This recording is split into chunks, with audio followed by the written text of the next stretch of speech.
Iran যেভাবে বদলে দিল মধ্যপ্রাচ্যের ভাগ্য, হরমুজ প্রণালীতে আর নেই মার্কিন রণজাহাজের থমথমে পাহারা। তেহরানের বন্দরে ভিড়ছে বাণিজ্যিক জাহাজ, আর ওয়াশিংটনের হোয়াইট হাউসে বসে ডোনাল্ড ট্রাম্প সই করছেন এমন একটি চুক্তিতে যেটাকে কেউ 1 বছর আগেও অকল্পনীয় বলতেন। ইরান নতি স্বীকার করেনি, ইরান কৌশল বদলেছে। যেদিন ডিজিটাল সই বদলে দিল ইতিহাস। মার্কিন প্রেসিডেন্ট ডোনাল্ড ট্রাম্প আর ইরানের প্রেসিডেন্ট মাসুদ পেজেশকিয়ান, দুই চির প্রতিদ্বন্দ্বী রাষ্ট্রপ্রধান একটি সমঝোতা স্মারকে ডিজিটাল স্বাক্ষর করেছে। সুইজারল্যান্ডে জাঁকজমকপূর্ণ অনুষ্ঠানের পরিকল্পনা ছিল, সেটা হয়নি, বরং রুদ্ধশ্বাস কূটনৈতিক দৌড়ঝাঁপের মধ্যে দূরবর্তী ডিজিটাল মাধ্যমেই কার্যকর হয়ে গেল এই চুক্তি। কারণ সময় নষ্ট করার সুযোগ ছিল না। লেবানন জ্বলছিল, হরমুজ প্রণালীতে উত্তেজনা ছিল তুঙ্গে, বৈশ্বিক তেলের বাজার অস্থির। এই পরিস্থিতিতে দেরি মানেই আরো রক্ত, আরো ধ্বংস।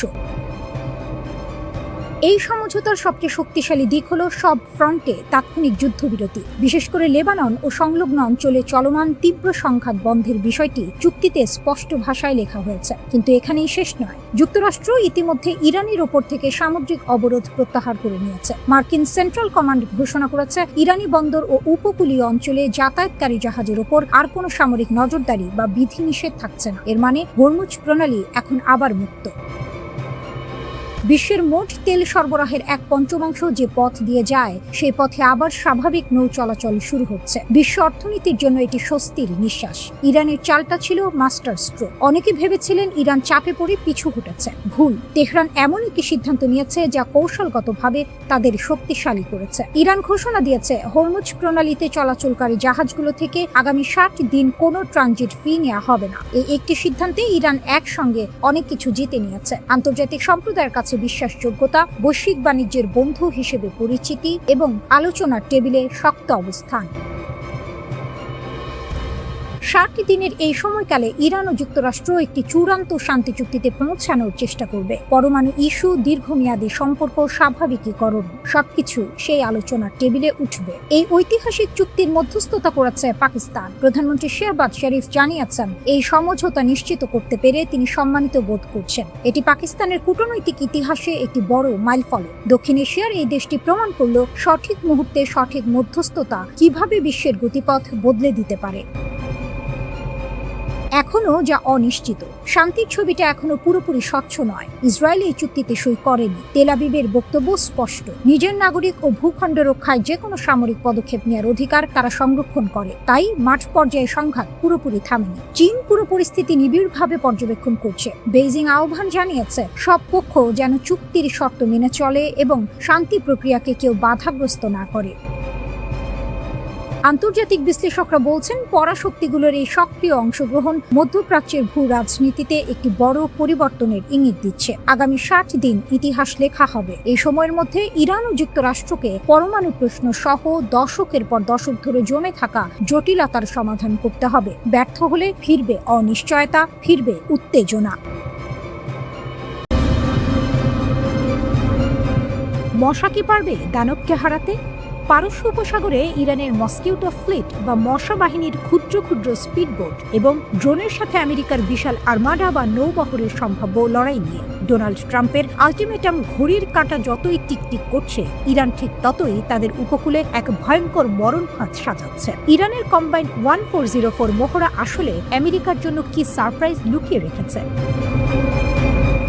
মশা বনাম দানব, ইরানের কৌশল কি?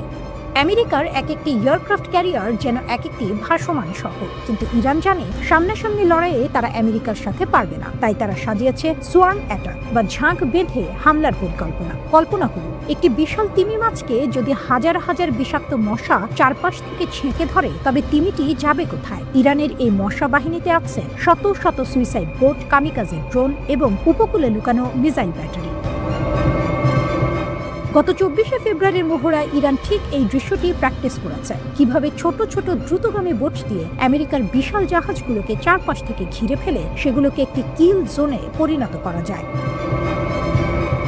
কম্বাইন্ড 1404 কেবল মহড়া নাকি যুদ্ধের রিহার্সাল? দক্ষিণ ইরানের উপকূলীয় এলাকায় আইআরজিসি যে মহড়াটি চালিয়েছে তার নাম দেওয়া হয়েছে কম্বাইন্ড 1404। এখানে তারা যা দেখিয়েছে তা সত্যিই চিন্তার বিষয়। ইলেকট্রনিক ওয়ারফেয়ার, ইরান দাবি করছে তাদের মিসাইলগুলো এখন আমেরিকার জ্যামিং প্রযুক্তি বা সিগন্যাল জ্যামারকেও ফাঁকি দিতে সক্ষম। ড্রোন ও মিসাইলের মেলবন্ধন। প্রথমে ছোট ড্রোন দিয়ে টার্গেট খুঁজে বের করা হচ্ছে, আর মুহূর্তের মধ্যে উপকূলে থাকা মিসাইল বা সুইসাইড ড্রোন দিয়ে সেখানে নির্ভুল আঘাত হানা হচ্ছে। উপকূলীয় প্রতিরক্ষা। কেবল সমুদ্র নয়, ইরান তাদের স্থল বাহিনীকেও তৈরি রাখছে, যাতে কোনো আমেরিকান সৈন্য যদি ইরানি সৈকতে নামার চেষ্টা করে তবে তাদের ওপর বৃষ্টির মতো কামানের গোলা আর রকেট বর্ষণ করা যায়। ট্রাম্পের আলটিমেটাম এবং হরমুজ প্রণালী। বন্ধুরা, ডোনাল্ড ট্রাম্প গত 23শে ফেব্রুয়ারি আবারও হুঁশিয়ারি দিয়েছেন যে নতুন পারমাণবিক চুক্তি না হলে ইরানের জন্য সেটি হবে একটি ভ্যারি ব্যাড ডে বা অত্যন্ত খারাপ দিন। কিন্তু ইরান পাল্টা জবাব দিচ্ছে হরমুজ প্রণালীতে তাদের শক্তিমত্তা দেখিয়ে। এটি বিশ্বের এমন একটি সরু পথ যেখান দিয়ে সারা বিশ্বের তেলের বড় একটি অংশ সরবরাহ করা হয়। ইরান যদি সেখানে তাদের মশা বাহিনী দিয়ে পথ আটকে দেয় তবে বিশ্ব অর্থনীতি মুহূর্তে ধসে পড়বে। ইরানের মেসেজ পরিষ্কার, যদি যুদ্ধ শুরু হয় তবে তোমাদের ক্যারিয়ারগুলো আমাদের উপকূলের কাছে নিরাপদ থাকবে না।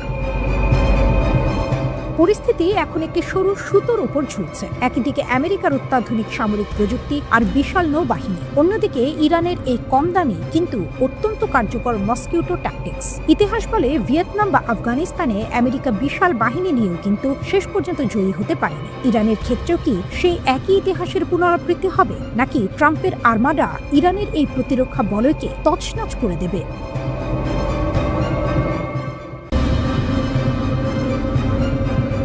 যুক্তরাষ্ট্রের সঙ্গে তীব্র উত্তেজনার মধ্যে দুটি বিদেশি তেলবাহী ট্যাঙ্কার জব্দ করেছে ইরানের ইসলামিক বিপ্লবী গার্ড বাহিনী IRGC। জ্বালানি পাচারের অভিযোগে উপসাগরীয় জলসীমায় নাবিক সহ ট্যাঙ্কার দুটি জব্দ করা হয়।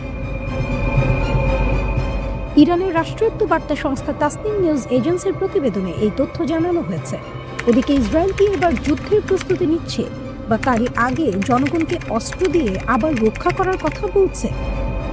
মধ্যপ্রাচ্যের উত্তেজনা দিন দিন বাড়ছে। শুধু সুদূর সীমান্তে জাঁকিয়ে বসে প্রতিরক্ষা বাহিনী নয়, ইসরায়েলের নেতারা এখন জনগণকে নিরাপদ আশ্রয় স্থাপনে প্রস্তুত থাকতে বলছেন। এটা এক কথায় সাধারণ কথার মতো শোনালেও বাস্তবে এটা যুদ্ধের সম্ভাবনার একটি বড় ইঙ্গিত। একজন উচ্চপদস্থ ইসরায়েলি মন্ত্রী, অভিজ্ঞ নেতা আভিগদর লিবারমান বললেন, এখনই আমাদের প্রস্তুতি নিতে হবে। লক্ষ লক্ষ মানুষকে আশ্রয় দিতে সক্ষম নিরাপদ স্থান তৈরি করতে হবে। তিনি আরও মনে করিয়ে দেন যে পুরো যুদ্ধ শুরু হবে কিনা এটা আসলে মার্কিন প্রেসিডেন্টের উপরই নির্ভর করছে। ইসরায়েল মনে করছে ইরান থেকে ক্ষেপণাস্ত্র বা সামরিক হামলার ঝুঁকি বাস্তব। সেই ভয় থেকেই সরকারিভাবে নিরাপদ আশ্রয়ের কথা বলা হচ্ছে। ইসরায়েলের নিরাপত্তা বাহিনী সম্প্রতি বেসামরিক এলাকায় আকাশ প্রতিরক্ষা সিস্টেম স্থাপন করছে এমন খবর এসেছে ইসরায়েলি মিডিয়ায়। এই প্রতিরক্ষা ব্যবস্থা এমন জায়গায় রাখা হয়েছে যেখানে সাধারণ মানুষ থাকে, বাস করে, দোকানে যায়। এই প্রতিরক্ষা ব্যবস্থা তৎক্ষণাৎ কাজ করার জন্য প্রস্তুত রাখা হয়েছে, মানে এটি সরাসরি ক্ষেপণাস্ত্রকে লক্ষ্য করে আকাশে ছোঁড়া যাবে। যদিও সরকার বলছে এটি স্রেফ সুরক্ষা ব্যবস্থা, কিন্তু সামরিক বিশ্লেষকদের মতে এমন পদক্ষেপ হলে সে এলাকাগুলোই হয়ে উঠতে পারে লক্ষ্যবস্তুর মতো। যুদ্ধ হলে ইরান যদি বড় ধরনের ক্ষেপণাস্ত্র ছুড়ে তবে সেই প্রতিরক্ষা ব্যবস্থা ও এর আশেপাশের অঞ্চলগুলোই সবচেয়ে বেশি নিশানায় পড়তে পারে। এটা প্রথমবারের মতো নয় যে ইসরায়েল এমন প্রতিরক্ষা ব্যবস্থা নিচ্ছে। আগেও তারা একই ধরনের প্রতিরক্ষা ব্যবস্থা বসিয়েছে যখন ইরানের সঙ্গে ক্ষেপণাস্ত্রের বিনিময়ে বড় সংঘর্ষ হয়েছিল, বিশেষ করে জুন 2025-এর 12 দিন ব্যাপী সংঘাতে। সেই সময় ইরানের ক্ষেপণাস্ত্র ও ড্রোন একাধিকবার ইসরায়েলে হামলা চালায়। অনেক এলাকায় মানুষ বোম শেল্টারে আশ্রয় নিয়েছে, আবার অনেকের বাসভবন ক্ষতিগ্রস্ত হয়েছিল। ইরান বারবার সতর্ক করেছে যদি মার্কিন বা ইসরায়েলের হামলা ঘটে তারা তা নীরবে সহ্য করবে না। তারা বলেছে যে কোনো আক্রমণের জবাব ইসরায়েলকে দেবে, এমনকি ইরানের সীমানার বাইরে পর্যন্ত। ইরানের একজন শীর্ষ উপদেষ্টা আলী শামখানি ইউরোপীয় শক্তিগুলোকে এই হুঁশিয়ারি দিয়েছেন, কারণ তারা ইরানের সঙ্গে পারমাণবিক আলোচনায় যথেষ্ট ভূমিকা নিচ্ছে না। ইসরায়েলের সেনাবাহিনীর প্রধান ইয়াল জামির ওয়াশিংটনে জরুরি আলোচনায় গেছেন। বার্তা হচ্ছে ইরান শুধু পারমাণবিক কর্মসূচি নয়, মিসাইল ও সামরিক শক্তি বাড়াচ্ছে। ইসরায়েল সরকার আশঙ্কা করছে মার্কিন প্রেসিডেন্ট যদি পারমাণবিক সমঝোতায় ক্ষুদ্র আপেক্ষিক ছাড় দেয় তাহলে ইরানের ক্ষেপণাস্ত্র প্রোগ্রাম রয়ে যাবে, যা ইসরায়েলের নিরাপত্তার জন্য বিপজ্জনক হতে পারে।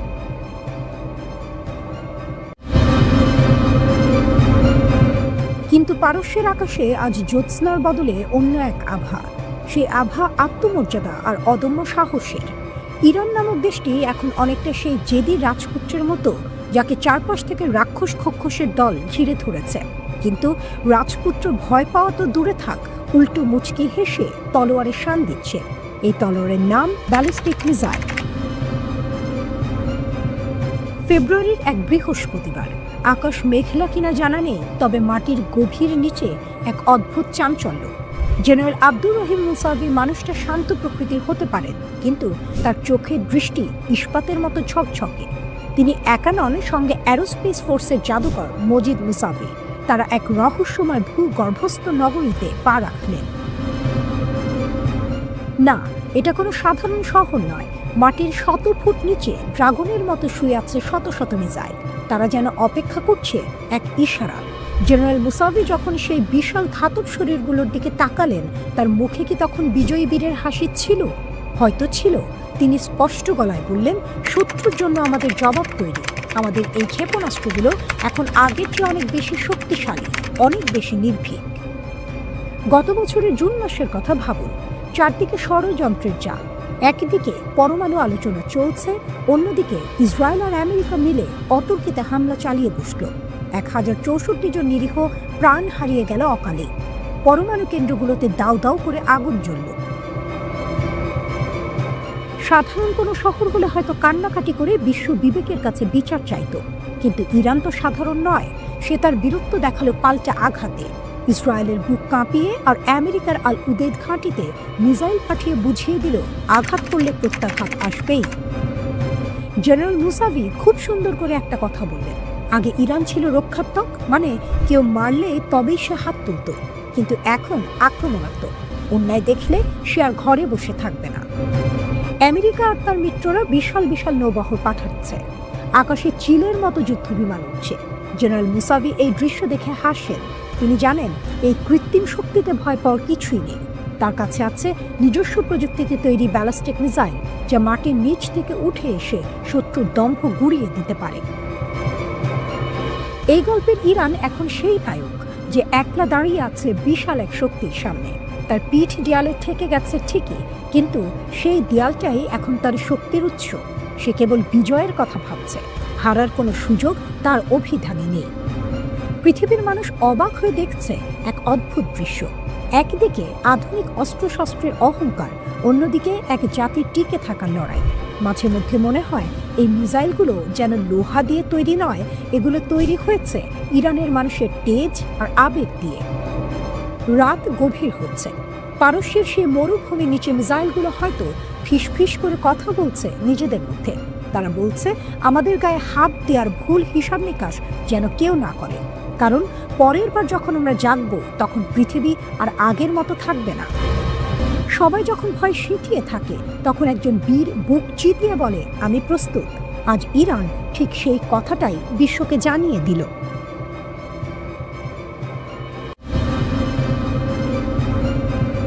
ইরানের পাল্টা চালে ট্রাম্প হতভম্ব। ভেনেজুয়েলায় ব্যবহৃত আমেরিকার কৌশল এবার ইরানিদের হাতে। ইরানের বাহিনী আমেরিকার কৌশল অনুকরণ করায় তেলের রুট নিয়ে পশ্চিমে আতঙ্ক। তেহরানি সেনারা 10 লক্ষ লিটার জ্বালানি তেল সহ 2টি জাহাজ ও বিদেশি ক্রু আটক করেছে। ইরানকে আমেরিকার দুর্বল জায়গায় আঘাত করল। ট্রাম্পের তেল নিয়ে অতি আগ্রহ কি বুমেরাং হয়ে ফিরছে? Islamic revolutionary guard corps IRGC এর নৌবাহিনী দাবি করেছে, তারা পারস্য উপসাগরে সন্দেহজনক অবৈধ কর্মকাণ্ড পরিচালনার অভিযোগে 2টি জাহাজ আটক করেছে। ইরানি কর্মকর্তারা জানিয়েছেন, তল্লাশি ও অনুসন্ধান অভিযানের সময় ওই জব্দকৃত জাহাজগুলো থেকে 10 লক্ষ লিটারেরও বেশি পাচারকৃত জ্বালানি তেল পাওয়া গেছে। প্রতিবেদন অনুযায়ী ওই সময় জাহাজে থাকা 15 জন বিদেশি ক্রু সদস্যকে আটক করা হয়েছে এবং পরবর্তীতে আরও তদন্তের জন্য ইরানের বিচারিক কর্তৃপক্ষের কাছে হস্তান্তর করা হয়েছে। প্রাথমিক তথ্যে জানা গেছে যে এই জাহাজগুলো ফার্সি দ্বীপের নিকটবর্তী জলসীমায় সংগঠিত একটি বড় জ্বালানি পাচারকারী চক্রের অংশ ছিল। IRGC নৌবাহিনী বলেছে যে কয়েকদিনের গোয়েন্দা নজরদারি, রিয়েল টাইম ট্র্যাকিং এবং কার্যক্রম পর্যবেক্ষণের ভিত্তিতে এই আটকের ঘটনাটি ঘটেছে। এখন পর্যন্ত জব্দ করা এই তেলবাহী ট্যাঙ্কারগুলোর উৎপত্তি স্থল বা দেশের নাম আনুষ্ঠানিকভাবে নিশ্চিত করা হয়নি। এই ঘটনাটি আমেরিকার সাম্প্রতিক কিছু সামুদ্রিক পদক্ষেপের পরপরই ঘটল, যার মধ্যে ছিল ইরানের ওপর আরোপিত নিষেধাজ্ঞা অমান্য করে অপরিশোধিত তেল পরিবহনের অভিযোগে বেশ কিছু বিদেশি জাহাজ জব্দ করা। গত ৩রা ফেব্রুয়ারি বাহরাইন বন্দরের দিকে যাওয়ার সময় আমেরিকার পতাকাবাহী একটি তেলবাহী ট্যাঙ্কারকে ইরানি সামরিক বোটগুলো হুমকি দিয়েছে বলে জানা গেছে। ওয়াল স্ট্রিট জার্নালের তথ্য মতে আইআরটিসির গানবোটগুলো এমভি স্টিনা নামক ওই জাহাজটিকে তাদের ইঞ্জিন বন্ধ করতে এবং ইরানি বাহিনী দ্বারা তল্লাশির জন্য প্রস্তুত হতে সতর্ক করেছিল। একটি ইরানি মোহাজের নজরদারি ড্রোনও উচ্চ গতিতে আমেরিকার ট্যাঙ্কারটির দিকে এগিয়ে আসে, যা উত্তেজনা আরও বাড়িয়ে দেয়। এর জবাবে মার্কিন নৌবাহিনীর guided missile destroyer USS McFall সেখানে হস্তক্ষেপ করে এবং বাণিজ্যিক ট্যাঙ্কারটিকে নিরাপত্তা দিয়ে এসকর্ট করে নিয়ে যায়।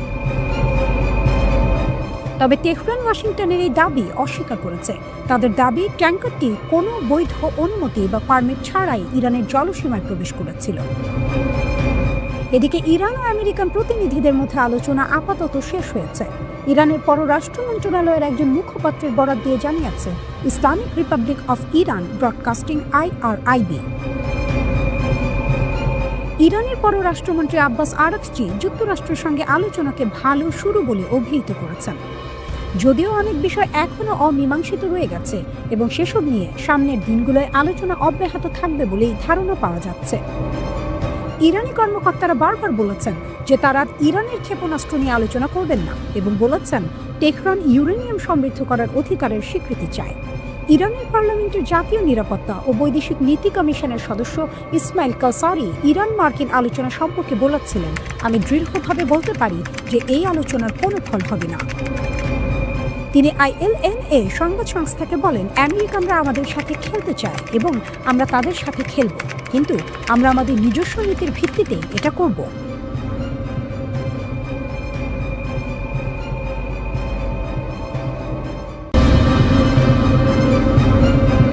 এই মুহূর্তে লোহিত সাগর আর আরব সাগরের দিকে তাকালে একটা অদ্ভুত টানটান উত্তেজনা বোঝা যায়। বাইরে থেকে শান্ত, কিন্তু ভেতরে ভেতরে কিছু যেন বদলাচ্ছে। খবর এসেছে ইয়েমেনের হুথি বিদ্রোহীরা নাকি তাদের ক্ষেপণাস্ত্র ও ড্রোনের গুদাম সরিয়ে নিচ্ছে। ইসরায়েলি সংবাদ মাধ্যম কান নিউজ বলছে এটা কোনো সাধারণ স্থানান্তর নয়, সম্ভাব্যভাবে যুক্তরাষ্ট্র জাহাজে হামলার প্রস্তুতির অংশ হিসেবেই এই পদক্ষেপ নেওয়া হয়েছে। এখানে একটি বিষয় বুঝতে হবে, গত মে মাস থেকে এই অঞ্চলে একটি ভঙ্গুর শান্ত অবস্থা ছিল। পুরোপুরি শান্ত না, কিন্তু বড় ধরনের সংঘর্ষও হয়নি। এখন যদি সত্যিই হুথিরা আবার হামলার প্রস্তুতি নেয়, তাহলে সেই শান্ত অবস্থা ভেঙে যেতে পারে। আল জাজিরার প্রতিবেদনে বলা হয়েছে, হুথিদের বিরুদ্ধে লড়াইরত একটি গোষ্ঠীর সূত্র মার্কিন প্রশাসনকে জানিয়েছে লোহিত সাগর ও আরব সাগরে থাকা মার্কিন জাহাজগুলোর উপর আবার হামলা চালানোর জন্য হুথিরা কার্যকরভাবে প্রস্তুতি নিচ্ছে। মানে বিষয়টা শুধু গুজব নয়, অন্তত কিছু গোয়েন্দা তথ্য এমন ইঙ্গিত দিচ্ছে। এখন প্রশ্ন হলো, কেন এই মুহূর্তে? এর পেছনে আরেকটা বড় প্রেক্ষাপট আছে। যুক্তরাষ্ট্র সম্প্রতি আরব সাগরে একটি বিমানবাহী রণতরী এবং অতিরিক্ত যুদ্ধ জাহাজ মোতায়েনের সিদ্ধান্ত নিয়েছে। কারণ হিসেবে বলা হচ্ছে ইরানের ওপর সম্ভাব্য হামলার প্রস্তুতি। এর আগে জানা যায় মার্কিন নৌবাহিনীর আব্রাহাম লিঙ্কন ক্যারিয়ার স্ট্রাইক গ্রুপকে দক্ষিণ ইয়েমেনের জলসীমার দিকে সরিয়ে নেওয়া হয়েছে। ইরান ভিত্তিক সংবাদ সংস্থা WANA এক সামরিক গোয়েন্দা সূত্রে বরাত দিয়ে এই খবর জানিয়েছে। এই বহরে রয়েছে একাধিক ডেস্ট্রয়ার এবং একটি সহায়ক সাবমেরিন। বর্তমানে তারা ইয়েমেনের সোকোট্রা দ্বীপের পূর্ব দিকে এডেন উপসাগরের কাছে অবস্থান করছে। এখানে দূরত্বের হিসাবটা গুরুত্বপূর্ণ। এই অবস্থান থেকে ইরানের দক্ষিণ পূর্বাঞ্চলীয় বন্দর চাবাহার প্রায় 1400 কিলোমিটার দূরে, অর্থাৎ বহরটি আগের তুলনায় ইরানের উপকূল থেকে কিছুটা দূরে আছে। তাহলে কি যুক্তরাষ্ট্র পিছিয়ে গেছে নাকি কৌশল বদলেছে? ইরানি কর্মকর্তারা এর মধ্যেই সতর্কবার্তা দিয়েছেন অঞ্চলে যুক্তরাষ্ট্রের সামরিক তৎপরতা বাড়ছে। আর ঠিক সেই সময়ে যুদ্ধ জাহাজের অবস্থান পরিবর্তনের খবর সামনে আসে। কিন্তু এখানে আরেকটি গুরুত্বপূর্ণ বিষয় আছে। পুরো ব্যাপারটা নিয়ে মার্কিন কর্তৃপক্ষ আনুষ্ঠানিকভাবে কিছু বলেনি, বিস্তারিত তথ্যও প্রকাশ করা হয়নি। ফলে নিশ্চিতভাবে বলা কঠিন এটা সরাসরি ইরানকে লক্ষ্য করে পদক্ষেপ নাকি আঞ্চলিক নিরাপত্তার সাধারণ প্রস্তুতি। অন্যদিকে হুথিরা এর আগে একাধিকবার লোহিত সাগরে জাহাজে হামলা চালিয়েছে। তারা বলেছে গাজা যুদ্ধের প্রেক্ষাপটে তারা ইসরায়েল সম্পর্কিত বা পশ্চিমা স্বার্থ জড়িত জাহাজগুলোকে লক্ষ্য করছে। এতে আন্তর্জাতিক বাণিজ্য রুট বড় চাপের মুখে পড়ে। অনেক শিপিং কোম্পানি বিকল্প পথ নিতে বাধ্য হয়। লোহিত সাগর ও বাব আল মানদেব প্রণালী বিশ্ব বাণিজ্যের জন্য অত্যন্ত গুরুত্বপূর্ণ। এখানে যদি আবার বড় মাত্রার হামলা শুরু হয়, তার প্রভাব শুধু মধ্যপ্রাচ্যে সীমাবদ্ধ থাকবে না। ইউরোপ, এশিয়া সব জায়গায় সরবরাহ শৃঙ্খল ও জ্বালানি বাজারে প্রভাব পড়তে পারে। সব মিলিয়ে এখনো পরিস্থিতি খুব স্পর্শকাতর। একদিকে যুক্তরাষ্ট্র সামরিক উপস্থিতি জোরদার করছে, অন্যদিকে হুথিদের সম্ভাব্য হামলার প্রস্তুতির খবর আসছে। এর পেছনে ইরান যুক্তরাষ্ট্র উত্তেজনার ছায়াও আছে, কিন্তু বাস্তবতা হলো এখনো কোনো আনুষ্ঠানিক নিশ্চিত ঘোষণা নেই। অনেক তথ্যই বিভিন্ন সূত্রের উপর নির্ভর করছে। এই অবস্থায় সবচেয়ে বড় প্রশ্নটা হলো, এটা কি কেবল শক্তির প্রদর্শন, নাকি সত্যি নতুন করে সংঘর্ষের কাউন্টডাউন শুরু হয়ে গেছে?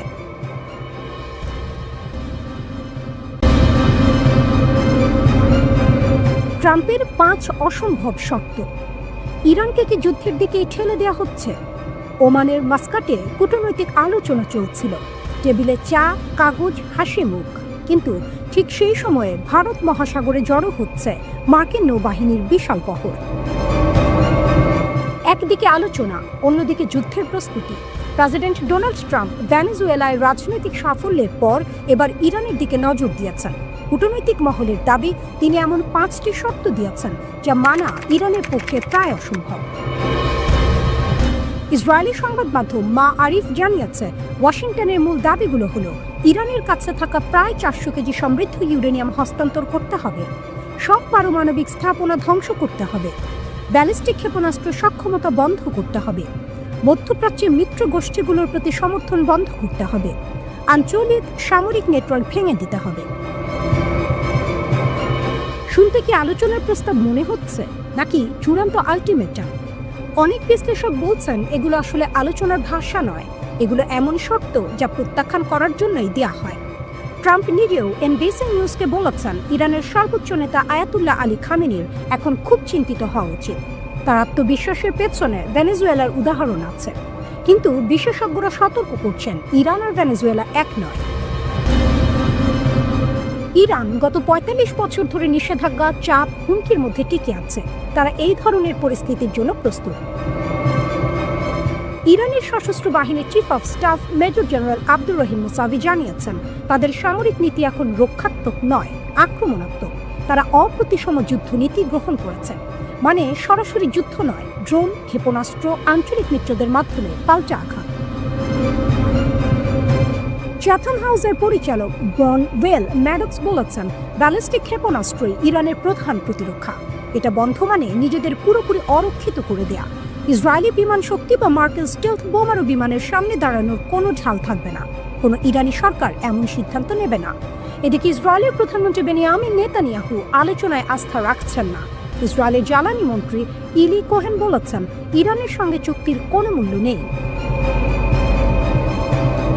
অন্যদিকে হিজবুল্লাহর প্রধান শেখ নাইম কাশেম জানিয়ে দিয়েছেন, যদি যুদ্ধ শুরু হয় তারা নিরপেক্ষ থাকবে না। তার ভাষায় এটি হবে অস্তিত্বের লড়াই। মার্কিন পররাষ্ট্রমন্ত্রী মার্কো রুবিও ক্ষেপণাস্ত্র কর্মসূচি নিয়ে আলোচনার উপর জোর দিচ্ছেন, কিন্তু তেহরান স্পষ্ট করেছে, ক্ষেপণাস্ত্র নিয়ে কোনো আপোষ নয়।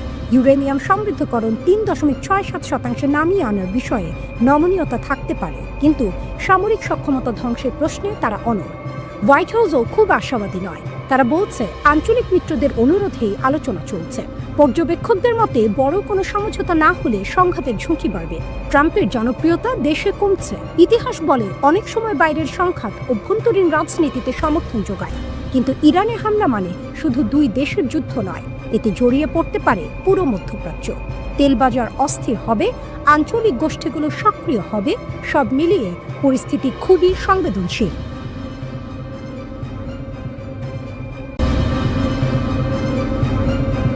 মধ্যপ্রাচ্যে আবার উত্তেজনা, আবার হুঁশিয়ারি, আবার যুদ্ধের গন্ধ।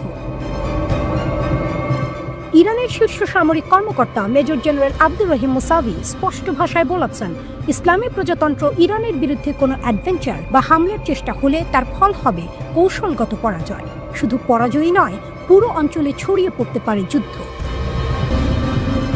এই বক্তব্য তিনি দিয়েছেন ইরানের বিমানবাহী দিবস উপলক্ষে পাঠানো এক বার্তায়। সেখানে তিনি বলেন, শত্রুরা খুব ভালো করেই জানে ইরানের বিরুদ্ধে যুদ্ধ চাপিয়ে দিলে তারা শুধু সামরিকভাবে হারবেই না, বরং আঞ্চলিক সংকট ভয়াবহ রূপ নেবে। যারা এই যুদ্ধে সমর্থন দেবে তাদেরও দিতে হবে ভারী ও অপূরণীয় মূল্য। এখন প্রশ্ন হলো, এই কঠোর ভাষা কেন?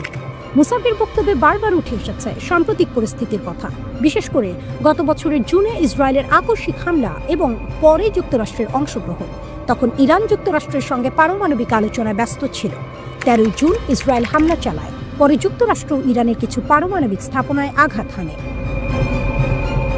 এর জবাবে ইরানও চুপ থাকেনি। তারা দখলকৃত ফিলিস্তিনি ভূখণ্ডে কৌশলগত স্থাপনা লক্ষ্য করে হামলা চালায়। এমনকি কাতারের আল উদেদ ঘাঁটি, যা পশ্চিম এশিয়ায় যুক্তরাষ্ট্রের সবচেয়ে বড় সামরিক ঘাঁটি, সেটিও লক্ষ্যবস্তু হয়। এরপর থেকেই ইরান তাদের প্রতিরক্ষা ও আক্রমণ সক্ষমতা বাড়ানোর দিকে জোর দেয়। মুসাভি বলেছেন, ইরানের বিমান বাহিনী এখন সর্বোচ্চ প্রস্তুতির স্তরে আছে। আধুনিকায়ন চলছে, যুদ্ধ সক্ষমতা বাড়ানো হয়েছে। অন্যান্য বাহিনীর সঙ্গে সমন্বয় করে বিমান বাহিনী যে কোনো হুমকির জবাব দিতে প্রস্তুত। তার ভাষায় দ্রুত, সিদ্ধান্তমূলক এবং অনুতাপজনক জবাব দেওয়া হবে। তবে তিনি এটাও পরিষ্কার করেছেন, ইরান কখনো যুদ্ধ শুরু করবে না, কিন্তু দেশের নিরাপত্তা, ভৌগোলিক অখণ্ডতা এবং গুরুত্বপূর্ণ স্বার্থ রক্ষায় তারা একটুও পিছপা হবে না। এখানেই আসছে বড় রাজনৈতিক বার্তা, কারণ যুক্তরাষ্ট্র আবারও মধ্যপ্রাচ্যে বিমান ও নৌবাহিনী মোতায়েন করেছে, হুমকি দিয়েছে হামলার। ফলে অঞ্চলে আবারও সামরিক সংঘর্ষের আশঙ্কা তৈরি হয়েছে। ইরানের সর্বোচ্চ নেতা আয়াতুল্লাহ আলী খামেনিও গত সপ্তাহে সতর্ক করে বলেছেন, যুক্তরাষ্ট্র যদি যুদ্ধ শুরু করে তাহলে তা আঞ্চলিক যুদ্ধে রূপ নেবে। শুধু দুই দেশের লড়াই থাকবে না, পুরো অঞ্চল জড়িয়ে পড়বে। অর্থাৎ বার্তাটা পরিষ্কার, ইরান বলছে তাদের ভয় দেখিয়ে কিছু হবে না। তবে অন্যদিকে কিছুটা কূটনৈতিক অগ্রগতির ইঙ্গিত আছে। ওমানে ইরান ও যুক্তরাষ্ট্রের কূটনীতিকরা আবার পারমাণবিক ইস্যুতে বৈঠক করেছেন। উত্তেজনার মাঝেও আলোচনা চলছে। একদিকে সামরিক প্রস্তুতি, পাল্টা হুমকি, যুদ্ধের ভাষা, অন্যদিকে কূটনৈতিক আলোচনা। দুটি পথই খোলা। যদি যুক্তরাষ্ট্র বা তার মিত্ররা সামরিক পথে এগোয়, ইরান বলছে তার জবাব শুধু সীমিত থাকবে না, পুরো অঞ্চল কাঁপবে। কিন্তু যদি আলোচনা সফল হয় তাহলে বড় সংঘর্ষ এড়ানো সম্ভব। মধ্যপ্রাচ্য এখন সেই দোলা চলে দাঁড়িয়ে, যুদ্ধ না আলোচনা, হুমকি না সমঝোতা। আগামী কয়েক সপ্তাহই হয়তো ঠিক করে দেবে এই উত্তেজনা কি বিস্ফোরণে গড়াবে নাকি আবারও টেবিলের আলোচনায় থামবে।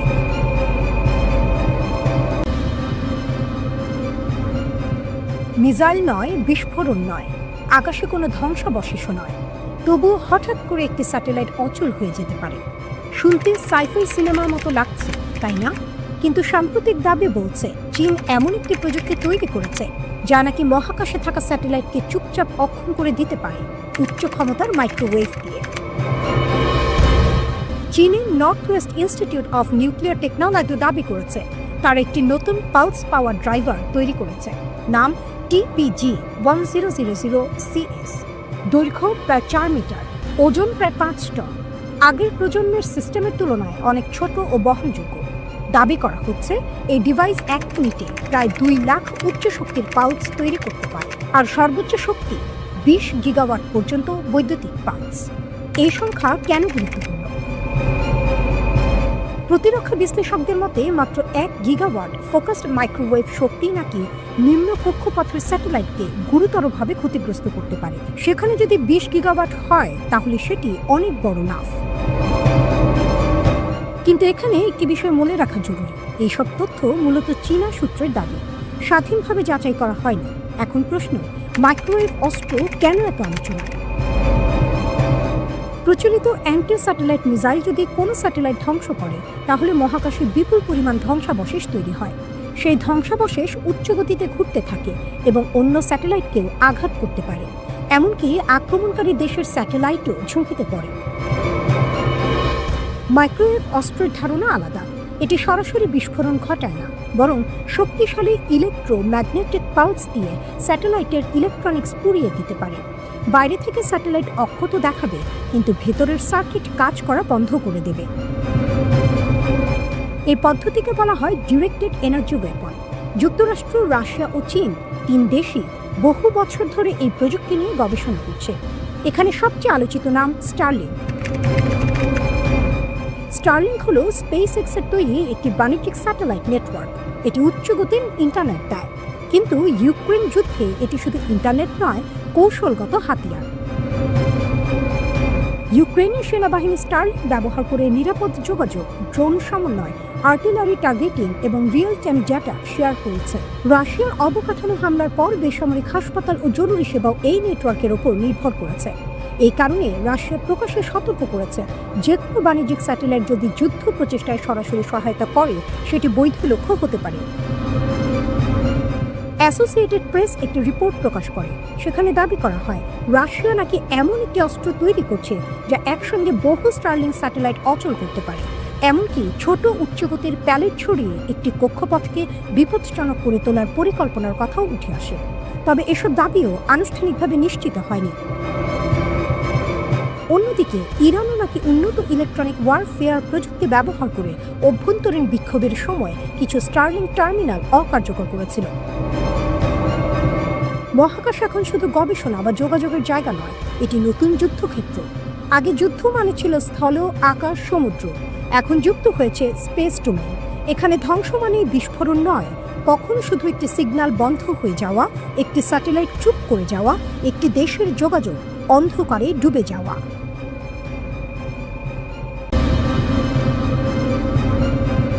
ধরুন মধ্যপ্রাচ্যে হঠাৎ যুদ্ধ শুরু হলো।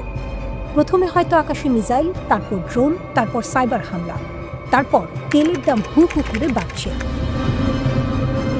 ইরানের বিপ্লবী গার্ডের সঙ্গে যুক্ত একটি সংবাদ মাধ্যম এমন একটি ওয়ার প্লেবুক বা যুদ্ধের খসড়া প্রকাশ করেছে। সেখানে দেখানো হয়েছে, যদি যুক্তরাষ্ট্র ইরানের পারমাণবিক বা সামরিক স্থাপনায় হামলা করে, তাহলে তেহরান কিভাবে জবাব দেবে। ইরান বলছে তারা দ্রুত ও ভারী মিসাইল হামলা চালাবে। বড় বড় মাস সালভো মানে একসঙ্গে অনেক মিসাইল ও ড্রোন ছোড়া হবে। লক্ষ্য একটাই, যুক্তরাষ্ট্রের প্যাট্রিয়ট ও থার্ড প্রতিরক্ষা ব্যবস্থা একসঙ্গে এত লক্ষ্য সামলাতে পারবে না, অর্থাৎ প্রতিরক্ষা ব্যবস্থা ওয়ারলুট করে দেয়া। ইরান দাবি করছে তাদের কমান্ড সেন্টারগুলো মাটির নিচে ও সুরক্ষিত। এক জায়গায় ধ্বংস হলেও বিকল্প যোগাযোগ থাকবে। এরপর আসবে প্রক্সি ফ্রন্ট, হিজবুল্লাহ লেবানন থেকে, হুথি ইয়েমেন থেকে, ইরাকের মিলিশিয়া গোষ্ঠীগুলো অন্যদিক থেকে। সবাই একসঙ্গে সক্রিয় হবে এমনটাই কল্পনা করা হয়েছে। রেড সিতে জাহাজে হামলা, ইরাক সিরিয়ায় মার্কিন ঘাঁটিতে রকেট, লেবানন সীমান্তে উত্তেজনা, সব একসঙ্গে। এই কৌশলটা নতুন নয়, আগেও এসব গোষ্ঠী আলাদা আলাদাভাবে হামলা চালিয়েছে, কিন্তু এখানে ধারণা হলো সবাই একসঙ্গে সমন্বিতভাবে চাপ সৃষ্টি করবে। এরপর আসবে সাইবার যুদ্ধ। ইরানের হ্যাকাররা নাকি যুক্তরাষ্ট্রের জ্বালানি, পরিবহন, আর্থিক ও সামরিক নেটওয়ার্কে হামলা চালাতে পারে এমন দাবি করা হয়েছে। বিদ্যুৎ গ্রিড, ব্যাংকিং সিস্টেম, লজিস্টিক্স সব জায়গায় বিঘ্ন ঘটানো হতে পারে। আরেকটি বড় অস্ত্র হরমুজ প্রণালী। বিশ্বের উল্লেখযোগ্য পরিমাণ তেল ও গ্যাস এই সংকীর্ণ জলপথ দিয়ে যায়। ইরান বারবার ইঙ্গিত দিয়েছে চরম পরিস্থিতিতে তারা এই পথ বন্ধ করে দিতে পারে। যদি তা হয়, বৈশ্বিক তেলের বাজার কেঁপে উঠবে। কিন্তু এখানে একটি গুরুত্বপূর্ণ বিষয় আছে। এই পুরো পরিকল্পনায় ইরান দ্রুত বিজয় চায় না, তারা চাইছে দীর্ঘ, ব্যয়বহুল, ক্লান্তিকর যুদ্ধ। কৌশলটা হলো যুক্তরাষ্ট্রকে এমন এক পরিস্থিতিতে ফেলা যেখানে মানবিক, আর্থিক ও রাজনৈতিক খরচ এত বেড়ে যাবে যে ওয়াশিংটন নিজেই ডি-এসকেলেশন বা উত্তেজনা কমানোর পথ খুঁজবে। অর্থাৎ সরাসরি জেতা নয়, প্রতিপক্ষকে ক্লান্ত করা। এখন প্রশ্ন, যুদ্ধ কি অবশ্যম্ভাবী? মজার বিষয় হলো, এই যুদ্ধের খসড়া প্রকাশের সময়ে ওমানে যুক্তরাষ্ট্র ও ইরানের মধ্যে উত্তেজনা কমানোর আলোচনা চলছিল। মানে একদিকে কূটনীতি, অন্যদিকে যুদ্ধ প্রস্তুতির বার্তা। ডোনাল্ড ট্রাম্প প্রকাশ্যে ইরানের শীর্ষ নেতৃত্বকে সতর্ক করেছেন। অন্যদিকে ইরানের সর্বোচ্চ নেতা সতর্ক করে বলেছেন, যদি যুক্তরাষ্ট্র যুদ্ধ শুরু করে তা হবে আঞ্চলিক যুদ্ধ। ইরানের পররাষ্ট্রমন্ত্রী আব্বাস আরাকচি বলেছেন, আলোচনা ভালো শুরু হয়েছে, কিন্তু গভীর অবিশ্বাস বড় বাধা। তিনি বলেছেন, আমাদের নিজ নিজ রাজধানীর সঙ্গে পরামর্শ করে পরবর্তী সিদ্ধান্ত নিতে হবে। মানে এখনো দরজা পুরোপুরি বন্ধ হয়নি। সব মিলিয়ে কি বোঝা যায়, দুই দেশই জানে সরাসরি যুদ্ধ হলে ক্ষতি ভয়াবহ হবে। শুধু ইরান বা যুক্তরাষ্ট্র নয়, পুরো অঞ্চল জড়িয়ে পড়তে পারে। তেলের দাম বাড়বে, বৈশ্বিক বাজার কাঁপবে, বহু দেশ প্রভাবিত হবে। তাই একদিকে যুদ্ধের পরিকল্পনা প্রকাশ করা হচ্ছে যেন প্রতিপক্ষ ভয় পায়, অন্যদিকে আলোচনা চলছে যেন যুদ্ধ এড়ানো যায়।